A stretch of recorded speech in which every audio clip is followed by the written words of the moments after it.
ನಮಸ್ಕಾರ ವೀಕ್ಷಕರೇ, ಮತ್ತೊಂದು ವಿಡಿಯೋಗೆ ಸ್ವಾಗತ. ನಿನ್ನೆ ತಾನೇ ಕಿಚ್ಚ ಸುದೀಪ್ ಅವರು ಹೇಳಿದ್ರು ಈ ವಾರ ಟಾಸ್ಕ್ ಗಳಿಗೆ ಒಂದಾದ್ಮೇಲೆ ಒಂದ್ ಬರ್ತಾನೆ ಇರ್ತವೆ, ರೆಡಿ ಆಗಿರಿ ಅಂತ.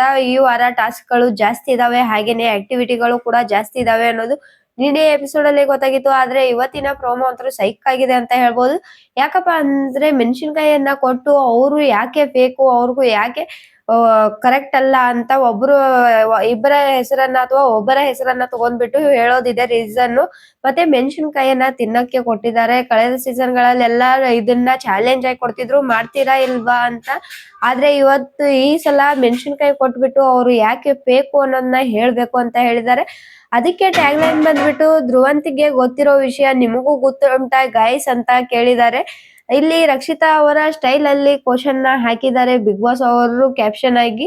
ಇನ್ನು ಈ ಪ್ರೊಮೋ ಕಡೆಗೆ ನೋಡೋದಾದ್ರೆ ಮೊದಲಿಗೆ ಧ್ರುವಂತ್ ಅವರು ಗಿಲ್ಲಿ ಅವ್ರನ್ನ ಕರೆದು ಗಿಲ್ಲಿ ಯಾಕೆ ಫೇಕು ಅನ್ನೋದಕ್ಕೆ ರೀಸನ್ ನ ಕೊಡ್ತಿದ್ದಾರೆ. ಅದರಲ್ಲಿ ಮೊದಲಿಗೆನೆ ಒಂದು ಬನಿಯನ್ ಹಾಕೊಂಡು ಬಡವನಾಗಿ ಮುಖವಾಡ ಹಾಕ್ತಾ ಇದ್ದಾರೆ ಅಂತ ಹೇಳ್ತಿದ್ದಾರೆ. ಬನಿಯನ್ ಹಾಕೋದ್ರೆ ಬಡವರು ಅಂತ ಯಾರು ಹೇಳಿದ್ದಾರೆ ಈ ಅಪ್ಪನ್ಗೆ ಅಂತ ಮೊದ್ಲಿಗೆ ನಂಗೆ ಗೊತ್ತಿಲ್ಲ.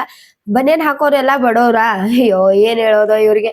ಮನೇಲಿ ಕಂಫರ್ಟ್ ಆಗಿರ್ಲಿ ಅಂತ ಬರೀ ಬನಿಯನ್ ಮೇಲೆ ಇರೋರು ತುಂಬಾ ಜನ ಇದ್ದಾರೆ. ಅದನ್ನು ಕೂಡ ಫೇಕ್ ಅಂತ ಹೇಳಿ ರೀಸನ್ ಕೊಡ್ತಾರಲ್ಲ, ಇವ್ರುಗಳಿಗೆ ಏನ್ ಹೇಳ್ಬೇಕು ಅಂತ ಗೊತ್ತಾಗ್ತಿಲ್ಲ. ಲಾಸ್ಟ್ ಟೈಮ್ ಯಾರು ಅಶ್ವಿನಿ ಗೌಡ ಅವರು ಬನಿಯನ್ ಹಾಕೋತೀಯಾ, ಬನಿಯನ್ ಮೇಲೆ ಏನೋ ಟ್ಯಾಗ್ ಕೊಟ್ಟಿದ್ದೀರಾ ಅಂತ ಕೇಳ್ದಾಗ್ಲೇನೆ ಕಿಚ್ಚ ಸುದೀಪ್ ಅವರು ಬಂದು ನೀವ್ ಏನೇ ಹಾಕೊಂಡ್ರು ನಿಮಗ್ ಬನಿಯನ್ ಅಲ್ಲಿ ಇರೋದ್ರು ನಮಗ್ ಖುಷಿನೇ ಅಂತ ಟಾಂಟ್ ಕೊಟ್ಟಿದ್ರು ಕೂಡ ಈಗೂ ಕೂಡ ಅದೇ ಮಾತನ್ನ ಎತ್ತುತ್ತಾ ಇದ್ದಾರೆ. ಇಲ್ಲಿ ಧ್ರುವಂತ್ ಅವರು ಏನ್ ಹೇಳೋದ ಇವರಿಗೆ, ಆಚೆ ಬಂದ್ ನೋಡಪ್ಪ ಯಾರ್ಯಾರು ಹೆಂಗಿದ್ದಾರೆ ಅಂತ ನಿನ್ಗೆ ಗೊತ್ತಾಗುತ್ತೆ. ಹಿಂದೆ ಒಂದು ಮುಂದೆ ಒಂದು ಇರೋ ಗ್ಯಾಂಗ್ ಜೊತೆಗೆ ನೀನು ಕೂಡ ಅದೇ ಅಂತ ಹೇಳ್ಬೋದು. ಇನ್ನು ಆಚೆ ಬಂದ್ಮೇಲೆ ನಿನಗ್ ಗೊತ್ತಾಗುತ್ತೆ ನಿನ್ ಮರ್ಯಾದೆ ಎಷ್ಟು, ನಿನ್ ಗ್ಯಾಂಗಿನ ಮರ್ಯಾದೆ ಎಷ್ಟು ಅಂತ ಹೇಳೋದನ್ನ ಹೇಳ್ತಾ ಮುಂದಿನ ಪಾಯಿಂಟ್ ಕಡೆಗೆ ನೋಡೋದಾದ್ರೆ, ನಿನ್ ಹತ್ರ 100 ಕುರಿಗಳಿದಾವೆ ಅಂತ ಕೂಡ ಹೇಳ್ತಾರೆ. ಇದು ಗಿಲ್ಲಿ ಅವರೇನೆ ಹೇಳಿರೋದು. ಗಿಲ್ಲಿ ಅವರು ಎಲ್ಲೂ ನಾನು ಬಡವ ಅಂತ ಕೂಡ ಹೇಳಿಲ್ಲ, ನಾನು ಶ್ರೀಮಂತ ಅಂತ ಕೂಡ ಹೇಳಿಲ್ಲ. ಮೊನ್ನೆ ಅದು ಟಾಂಟ್ ಕೊಟ್ಟಿದ್ದಷ್ಟೇ ಅಶ್ವಿನಿ ಗೌಡ ಅವರಿಗೆ ಅವ್ರು ಹೇಳಿದ್ದಕ್ಕೆ. ಆದ್ರೆ ಅದನ್ನು ತಗೊಂಡು ಇವಾಗ ಕೂಡ ಮಾತಾಡ್ತಿದ್ದಾರೆ ಅಂದ್ರೆ ಇದು ಯಾಕೋ ಸರಿ ಹೋಗ್ತಿಲ್ಲ ಅಂತ ಹೇಳ್ಬೋದು. ಇನ್ನು ನೆಕ್ಸ್ಟ್ ನೋಡೋದಾದ್ರೆ ಬಟ್ಟೆ ಮೈ ಎಲ್ಲ ಕೆರ್ಕೊಂಡು ಬಟ್ಟೆ ತೊಳಿದೀರಾ, ಈ ರೀತಿ ಇರೋಕೆ ಏನ್ ಪೋಟ್ರೆ ಮಾಡಕ್ ಹೊರಟಿದ್ದಾರೆ ಇವ್ರು ಅಂತ ಕೇಳ್ತಿದ್ದಾರೆ. ಹಾಗಿದ್ರೆ ಇವ್ರು ನ್ಯಾಚುರಲ್ ಆಗಿ ಇರೋದೇ ತಪ್ಪ, ಅವ್ರ ಬಟ್ಟೆ ಒಕ್ಕೊಂದ್ ಅಭ್ಯಾಸ ಇಲ್ಲ ಏನೋ, ಅದಕ್ಕೆ ಅವ್ರ ಸೋಂಬೇರಿ ಕೂಡ ಅನ್ನೋದು ಗೊತ್ತಾಗಿದೆ. ಅದಕ್ಕೋಸ್ಕರ ಹಂಗಿರ್ಬೋದಪ್ಪ. ನೀನ್ ಎಲ್ಲರಿಗೂ ಚೆನ್ನಾಗ್ ಕಾಣಿಸಿ ಜುಟ್ಟು ಕಟ್ಕೊಂಡು ಹಣೆ ಮೇಲೆ ವಿಭೂತಿ ಇಟ್ಕೊಂಡು ಹಿಂದೊಂದು ಮುಂದೊಂದು ಮಾಡ್ತೀಯಲ್ಲ, ನೀನ್ ಏನ್ ಪೋಟ್ರೆ ಮಾಡಕ್ ಹೊರಟಿದೀಯಾ ಅಂತ ಮೊದ್ಲಿಗೆ ಇಲ್ಲಿ ಕೇಳ್ಬೇಕು ಗಿಲ್ಲಿ ಅವರು ಅವ್ರಿಗೆ.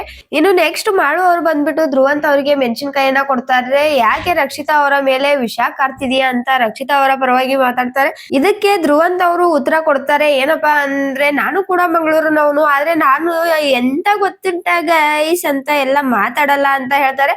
ಹಾಗಿದ್ರೆ ನೀನ್ ಮಂಗಳೂರು ಅನ್ನೋದ್ರೆ ಮಂಗಳೂರು ಕನ್ನಡ ಮಾತಾಡ್ಬೇಕು, ಯಾಕೆ ಬೆಂಗಳೂರು ಕನ್ನಡ ಮಾತಾಡ್ತಿದೀಯಪ್ಪ, ನೀನ್ ಏನು ನಾಟಕ ಮಾಡ್ತಿದ್ಯಾ? ಹಂಗಿದ್ರೆ ನೀನು ಫೇಕೆ ತಾನೆ, ಬೆಂಗಳೂರು ಕನ್ನಡ ಯಾಕೆ ಮಾತಾಡ್ಬೇಕು? ಹಾಗಿದ್ರೆ ನೀನ್ ಹೇಳೋದಾದ್ರೆ ಮಂಗಳೂರಲ್ಲಿ ಹೆಂಗ್ ಮಾತಾಡ್ತಾರೋ ಹಂಗೆ ಮಾತಾಡ್ಬೇಕಲ್ವಾ? ನೀನ್ ಮಂಗಳೂರವನಾದ್ರೆ ಯಾಕೆ ಬೆಂಗಳೂರು ಕನ್ನಡ ಮಾತಾಡ್ತಿದ್ಯಾ? ಹಾಗಿದ್ರೆ ನೀನ್ ಏನ್ ಪೋಟ್ರೆ ಮಾಡಕ್ ಹೊರಟಿದೀಯಾ ಅಂತ ಮೊದ್ಲಿಗೆ ಕ್ವಶನ್ ನ ಇಡ್ಬೇಕಾಗುತ್ತೆ.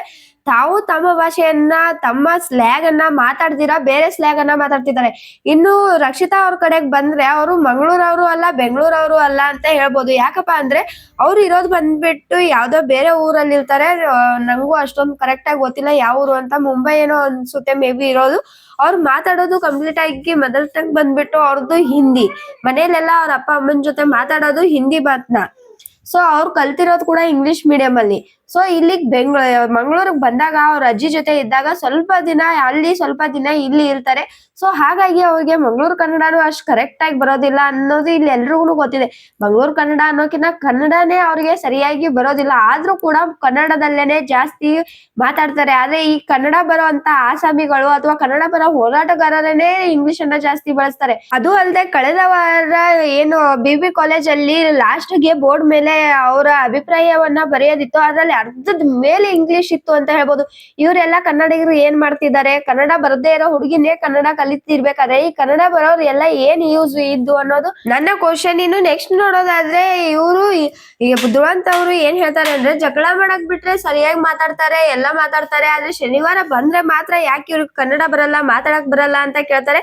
ಇಷ್ಟಾದ್ರೂ ಕೂಡ ಇವ್ರಿಗೆ ಏನ್ ಹೇಳ್ಬೇಕು ಅನ್ನೋದು ಗೊತ್ತಾಗ್ತಿಲ್ಲ. ನಿನ್ನೆ ಕಿಚ್ಚ ಸುದೀಪ್ ಅವರೇ ಹೇಳಿದ್ದಾರೆ, ನಿಮ್ಮ ಕನ್ನಡ ನಮಗ್ ಓಕೆ ಇದೆ, ನೀವು ಹಿಂಗೆ ಮಾತಾಡಿ ಅಂತ ಹೇಳಿದಾರೆ ಅಂದ್ಮೇಲೆ ಅದ್ರ ಸೂಕ್ಷ್ಮತೆನ ಅರ್ಥ ಮಾಡ್ಕೋಬೇಕು. ಅವ್ರು ಕರೆಕ್ಟ್ ಆಗಿದ್ದಾರೆ ಅಂತಾನೆ ಅರ್ಥ.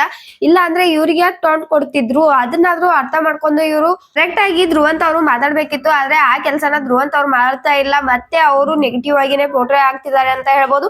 ಇಲ್ಲಿ ಇನ್ನೊಂದ್ ಹೇಳ್ತಾರೆ, ಈ ರೀತಿಯಾಗಿ ಅವರು ಮುಖವಾಡನ ಹಾಕೋತಾ ಇದ್ದಾರೆ, ಕನ್ನಡ ಬರೋದಿಲ್ಲ ಅಂತ ಮಾತಾಡ್ಕೊಂಡು ಫೇಕ್ ಮುಖವಾಡ ಹಾಕೋತಿದ್ದಾರೆ ಅಂತ ಹೇಳ್ತಿದ್ದಾರೆ. ಅವರು ಹಿಂದೆ ಆಗ್ಲಿ ಮುಂದೆ ಆಗ್ಲಿ ಎಲ್ಲೇ ಆಗ್ಲಿ ಒಂದೇ ತರ ಇರ್ತಾರೆ. ಇಷ್ಟು ದಿನಗಳ ಕಾಲ ಯಾರಿಗೂ ಕೂಡ ಮುಖವಾಡ ಹಾಕೊಂಡು ಇರಕ್ ಆಗಲ್ಲ ಅಂತ ಹೇಳ್ಬೋದು. ಇನ್ನು ಧ್ರುವಂತ್ ಅವ್ರಿಗೆ ಫೇಕ್ ಮುಖವಾಡ ಇದೆ ಅನ್ನೋದು ಇಲ್ಲಿ ಸರಿಯಾಗಿ ಗೊತ್ತಾಗ್ತಿದೆ. ಮೊದ್ಲು ತಂಗಿ ಅನ್ಕೊಂಡು ಅವ್ರ ಜೊತೆಗೆ ಎದ್ಕೊಂಡು ಅವ್ರ ಹಿಂದೆನೆ ಮಾತಾಡ್ತಾ ಇದ್ರು, ಇವಾಗ ಅಷ್ಟೇ ಮುಂದೆ ಮಾತಾಡ್ತಿದ್ದಾರೆ ಅಂತ ಹೇಳ್ಬೋದು. ಆದ್ರೆ ಇಲ್ಲಿ ಇಷ್ಟು ದಿನದವರೆಗೂ ಅವ್ರ ಮುಂದೆ ಈ ಕ್ವಶನ್ ಎತ್ತಲಿಲ್ಲ, ಮಾತಾಡ್ಲಿಲ್ಲ. ಇಲ್ಲೇ ಗೊತ್ತಾಗುತ್ತೆ ಅದು ಫೇಕ್ ಅಂತ. ಅವ್ರ ಜೊತೆ ಇದ್ದಾಗ್ಲೇನೆ ಅವ್ರು ಹೇಳ್ಬೇಕಿತ್ತು. ತಂಗಿ ಅನ್ನೋದು ಅಥವಾ ಇನ್ನೊಂದು ಇದ್ದಿದ್ರೆ ಅವ್ರ ಮೇಲೆ ನಮ್ಮೂರವರು ಅನ್ನೋ ಕಾಳಜಿ ಇದ್ದಿದ್ರೆ ಯಾಕೆ ಹಿಂಗ್ ಮಾತಾಡ್ತಿದೀಯಾ, ನಿನಗ್ ಬರೋದೇ ಇಲ್ವಾ, ನಿಜವಾಗ್ಲೂ ನನಗ್ ಫೇಕ್ ಅನಿಸ್ತಾ ಇದ್ದೆ ಅಂತ ಮಾತಾಡ್ಬೋದಿತ್ತು. ಆದ್ರೆ ಇಲ್ಲಿ ಫೇಕ್ ಮುಖವಾಡ ಹಾಕೋತಾ ಇರೋದು ಧ್ರುವಂತ್ ಅವ್ರು ಅಂತ ಹೇಳ್ಬೋದು. ಮುಂದೆ ಒಂದು ಹಿಂದೆ ಒಂದು ಮಾಡ್ತಾ ಇರೋದೇ ಮೊದಲಿಗೆ ಧ್ರುವಂತ್ ಅಂತ ಹೇಳ್ಬೋದು. ಇನ್ನು ಇವ್ರು ಮಾತಾಡ್ತಿರೋ ಮಾತಿಗೆ ಜಾನ್ವಿ ಅವರು ಹಾಗೇನೆ ರಕ್ಷಿತಾ ಅವರು ನಗ್ತಾ ಇರೋದನ್ನ ತೋರಿಸಿದ್ದಾರೆ. ಬೇರೆ ಕಡೆ ವಿಟಿನ ಕಟ್ ಮಾಡಿ ಇಲ್ಲಿ ಹಾಕಿದಾರ ಅಥವಾ ಇದಕ್ಕೆ ನಗ್ತಿದಾರ ಅಂತ ಕಾಯ್ದು ನೋಡ್ಬೇಕು. ಆದ್ರೆ ಇದಕ್ಕೆ ನಗ್ತಾ ಇದ್ರೆ ಅಂತೂ ಬಕೆಟ್ ಗ್ಯಾಂಗ್ ಅಲ್ವಾ, ನಕ್ಕೆ ನಗ್ತಾರೆ ಅಂತ ಹೇಳ್ಬೋದು.